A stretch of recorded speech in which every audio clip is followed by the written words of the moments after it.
随手关灯，搭捷运、搭公车，然后我还会随身携带那个环保吸管，使用环保杯套啊，或者是冷气开大概在27到28度。我们15个局处齐力合作啦，那我们共同订定的台南市的气候紧急宣言，那包含了一些的永续发展目标及2030年的3大重点的一个承诺。那我们希望透过这个承诺，让各界能够了解市府面对气候变迁挑战的决心跟承诺，也能够来共同响应整个低碳、减碳跟零碳的实际行动。掌握市政3分钟，台南进步向前冲。欢迎收看市政3分钟。您是否感受到近年来气候相当不稳定呢？面对气候变迁与环境永续的挑战，台南市政府近期依据联合国永续发展目标，制定台南市气候紧急宣言。内容涵盖10项永续发展目标，其中也承诺在2030年完成3项重点工作，包含推动太阳能光电再生能源容量达45亿瓦，市区公车全面电动化，以及推动工业能源转型来降低温室气体排放等政策，朝向城市零排碳、绿能永续的目标迈进。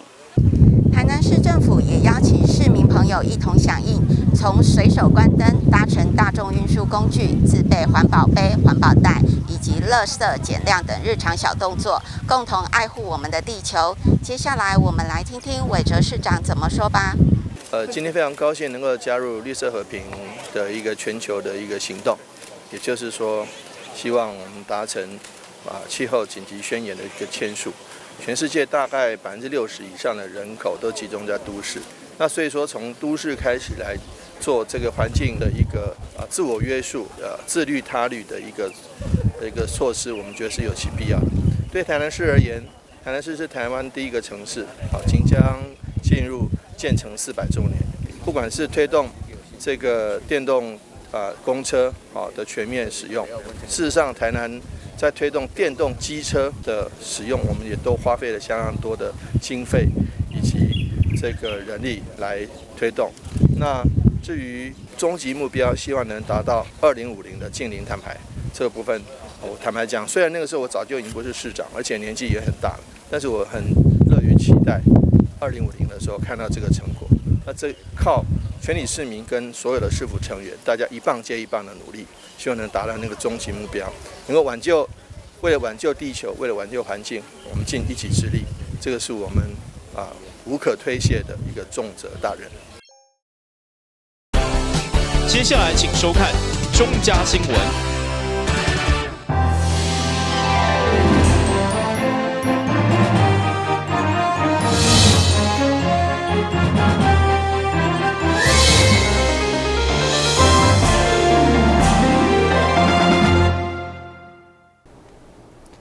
你好，是观众，欢迎收看10月14号的中嘉台南第一新闻。今天是99中节，议会为了发扬敬老尊贤的传统文化，已经连续3档办庆祝活动。首先邀请大台南26位百岁人士来到议会，除了一面欣赏精彩表演节目，一面食到，也体验生牛蛋提奖品。会长嘛安排70场的技能歌来庆生，则会度过幸福热闹的中央节。虽然下早落地小雨，不过大台南26位百岁人士伫家属的陪同，伊来到议会，场面温馨热闹。其中年岁上大来自西港的109岁阿嬷黄燕，也真勇敢，同款抱着欢喜心，上届受到注目。因为109岁，今仔参与议会，感觉安那？今仔来议会，感觉安那？敢有欢喜？有啊，有啊。麻烦恁啦。你安倒来？我伫西港。西港哦。议会主办99敬老中央已经连续3档，每一档拢传真济表演的节目甲长辈同乐。根据了解，原本今年因为疫情无奈要取消，后来决定要办议会上效率，只开8、9天就筹备完成。议长郭信良认为是帮时代福气。今仔是9月19，99中央节，足欢喜，阮台南市议会伫阮副议长甲所有议员热情来欢迎着将近要到30位的长者来到带着恁的子孙满堂来到议会这位所在，共同过着99重阳的好日子。阮所有议员足欢喜来沾沾你们的喜气，非常的谢谢你们到台南市议会。台南市议会已经连续3天来举办着敬老重阳节的活动。今仔日今年非常的曲折离奇，因为疫情的关系，本来一度要取消，但是10月初4疫情了有较转变了后，伫10月初5决定要办到今仔拄啊8天至9天的时间尔。阮议会所有的员工主管，伫8、9天内底就筹备了即届活动，希望当互咱大家更加欢喜。人讲家有一老，如有一宝。为了祝福这群家孙满堂的老宝贝，市长吴美铁伫民政局、社会局甲各区区长的陪同，也专工到场，亲戚甲家族翕相留念。会中强调台南卖力超个人社会，伫议会支持会拍拼来营造更较好的环境甲社会福利。光是从去年到今年，那今年台南市满100岁的人数总共有287位，那从去年到今年，刚刚满100岁的有121位，所以1年之间增加了121位100岁的，真的是互人感觉非常非常的欢喜尤其我说我们台南市187万人，满100岁的只有287位所以呢，平均1.5万人才1位100岁的，这个是非常万中选一，1.5万选一，非常不容易这种有足大的福报，会当长岁寿。我想伫遮除了祝福我们100岁人瑞快快乐乐、健健康康之外，我们台南市满65岁以上的长者，满65岁以上，我2019年刚上任的时候，那个时候是27万5千人。现在已经31万8千人，短短3年增加4万人，所以呢，台南市也迈入超高龄社会。那超高龄社会就是需要我们更多的一个好的环境，可以让我们好的长者能快乐乐的生活，跟子孙在一起。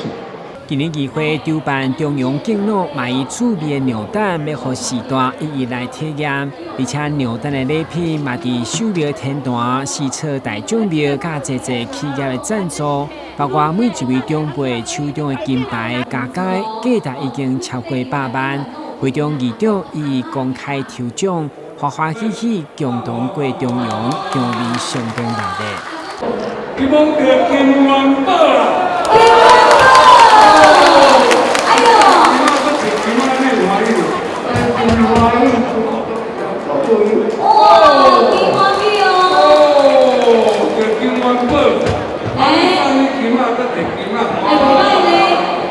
新闻军及林根采访报道。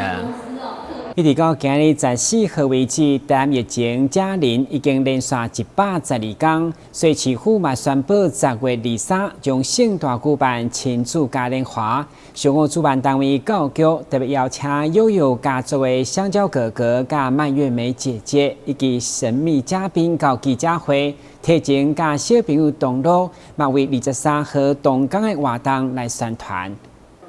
14号上午，台南市教育局邀请市长惠特甲教育局长郑新辉共同来到记者会，替准备伫咧10月23号开幕的台南亲子嘉年华宣传。活动中特别邀请到悠悠家族中的香蕉哥哥、甲蔓越莓姐姐和神秘嘉宾悠悠们来到现场，和现场的小朋友做伙来做舞蹈的表演，替10月23号的台南亲子嘉年华会提前来暖身。所以说很高兴，因为今天也是重阳节，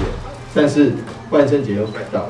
所以说很感谢东森悠悠能够跟台南市政府，能协助台南市政府帮忙能够准备在10月23日，能够吸引很多的小朋友一起来到我们西侧广场，一起来跟我们所有东森悠悠的帅哥美女能够一起，还有我们13位卡通15位人， 13位卡通明星一起，我想是东森幼儿家族全员总动员，一起来到南台湾。南台湾当然一定要吃吃喝喝、逛逛买买，只是不要吃得像市长这么胖就好了，那就没问题了哈。因为美食实在太多。前一阵啊，因为疫情的关系，所以大部分的人，不管是大人还是囡仔，拢敢会当伫厝里。台南市政府为着要促进家庭的亲子关系，特别伫23岁时阵，伫台南的永华市政中心西边的广场来举办大型的亲子嘉年华活动。这摆特别邀请到悠悠家族的15位哥哥姐姐，还有13组超人气的卡通明星，伫咧活动当天做伙来表演。那尤其许许多多的好朋友，我们在疫后新生活哈，我们已经坦白讲憋了很久，但是防疫工作还是要做得很好，那这样子才能平平安安、快快乐的度过一个悠游快乐的下午。那我们知道东森悠悠是那个我们小朋友亲子活动的第一品牌，我们很荣幸能邀请东森悠悠一起来台南，能够跟大人小孩一起欢度下午。台南是全台湾的第一个城市，也是全台湾最古老的城市，却拥有最年轻的生命活力这个生气跟活力。这摆活动除了有悠悠家族的名称以万圣节游行的主题来扭开序幕以外，现场嘛设置了超过60个单位，各有10项亲子一地弄馆的游戏，欢迎大家伫咧活动的当天，伫确实遵守防疫规范之下，邀请大人带着囡仔做伙来佚佗。台南新闻刘品言采访报道。中嘉宽屏三冠王向注册团队结合社会各界主管，持续清理社区来选择媒体所用。日前在前往北区和兴里加中培活动，除了爱大家网络消息无查证进前，唔通黑白转传以外，也有假查实的八步骤，做回来打击假消息。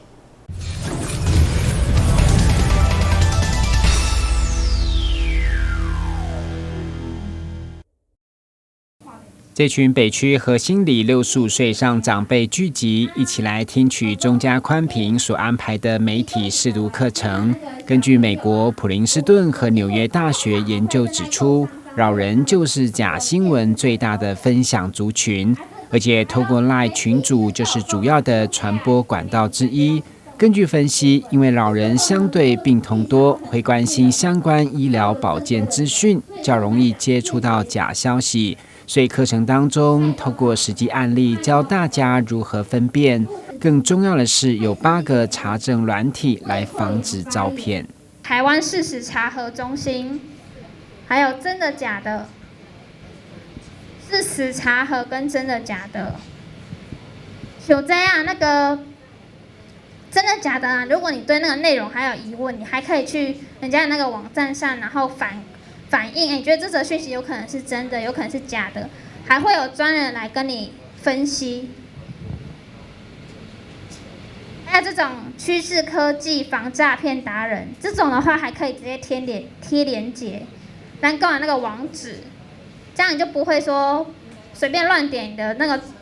账户就会被盗光光。疫情降级后，核心社区关怀照顾据点1周已经恢复有3天的课程。这回在里长的热心配合，结合成大医院的健康促进，让长辈收获满满。这段期间，我们真的非常感谢啦哈，咱的成大医院。咱的刘护理师啦，以及成大医院的服务团队哈，也都来到现场来服务阮这长辈啦。包括咱今仔日哈，咱双手安排这么好的课程哈，好，咱的长辈对于媒体哈认识更多以免以后咱的长者会受骗啦。如果这个长者看到这一面假讯息，刚好是他本身罹患的这个疾病，他就对这个有兴趣，所以他就误认为原来打胰岛素会洗肾，或许他刚好就是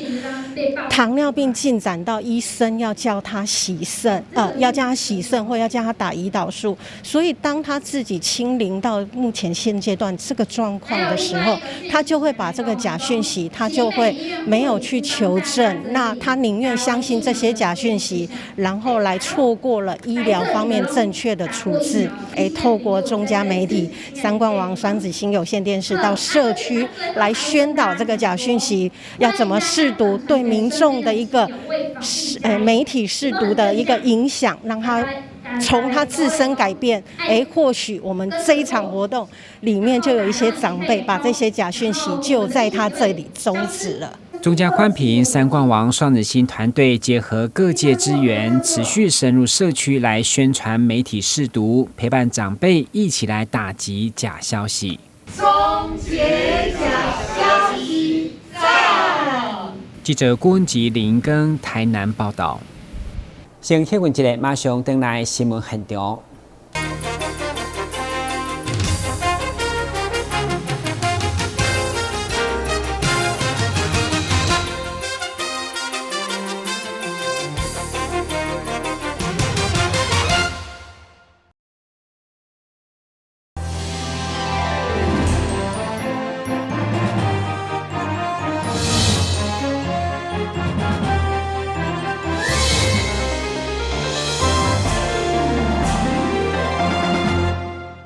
想要食好料却欢乐体重的女性朋友，提供一个好消息。台南有一间意大利餐厅，强调低油低盐的料理，不但煮食的方式特别，在酱料方面嘛真讲究，除了食香味杂足，更是健康无负担。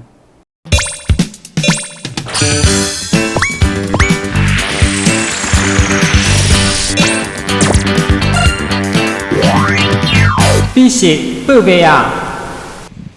嗨，大家好，我是爆马仔依萍，今天为大家介绍夏林路上的格列佛意式料理。我们今天要为大家介绍一款非常特别的意式做法的青酱，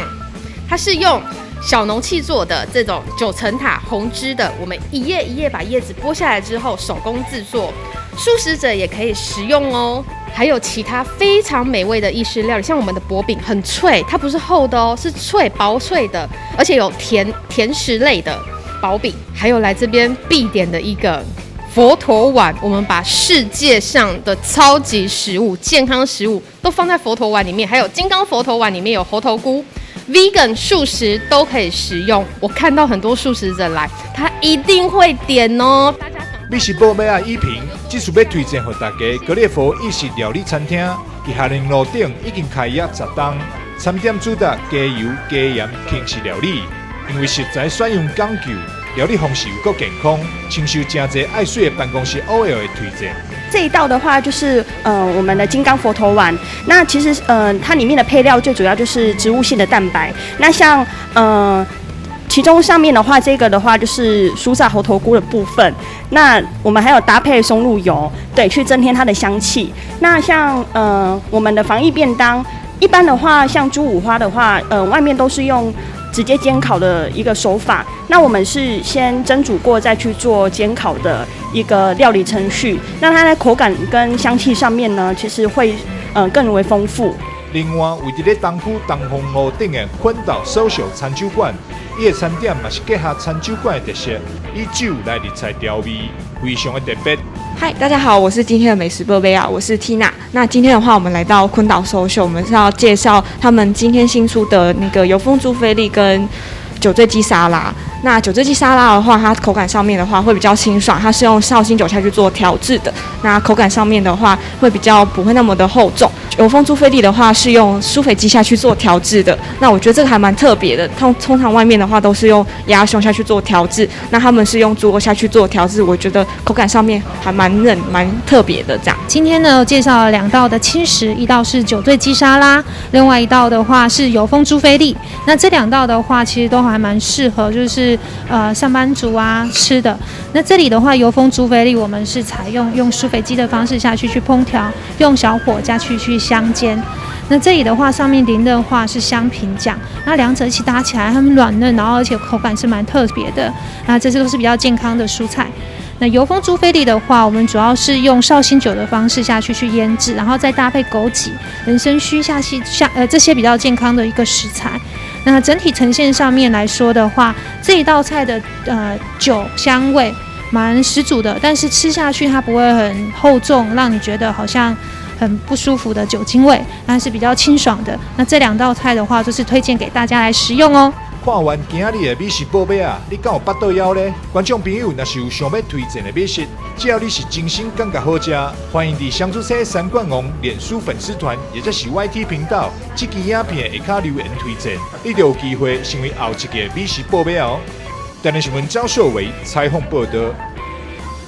虽然腰子病严重，需要洗腎，已经成为国人的一大威胁。不过，贵州合并表示，如果是急性腰子损伤的患者洗肾，只要把1档内黄金恢复期。根据研究，大约4%到5%患者是当慢慢恢复，唔免搁再洗肾。现代人食物件大多数拢是重口味的美食为主，长期落来，腰子的疾病嘛，成为台湾人的国病。目前每100万人就会有315人有腰子的疾病，其中包括了有真侪急性腰子损伤的患者。经过医师研究统计了，这类人占加护病房中大约4.9%。临床上嘛发现，有5到15%洗肾的病人，伫咧出院了嘛是个会恢复到唔免洗肾的状况。急性肾衰竭其实分有3个主要的原因哈，第一个是肾前性。那也就是说，常常我们见的就是肾脏的灌流量不够。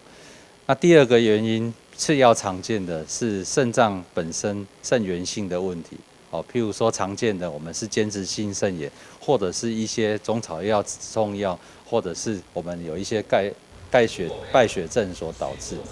那第3个少见一点点的原因就是肾脏尿路的阻塞。那这3种原因其实加总在一起，我们看到的经验是，那很多人不能恢复，很多是因为来的时候，他要么共病很多，他年纪过大，或者是他累积的一些效果，就是加成这些的因素，每一项都有的时候，那他这个病人就很难从单一因素排解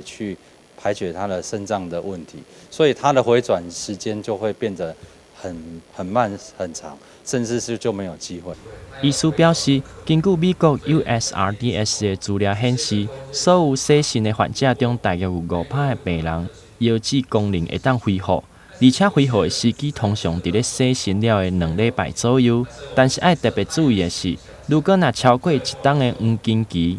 安尼要恢复的几率就会愈来愈小。是我们看到的这些有办法回转的，那要么就是在食欲上面，在精神上面。在肾脏的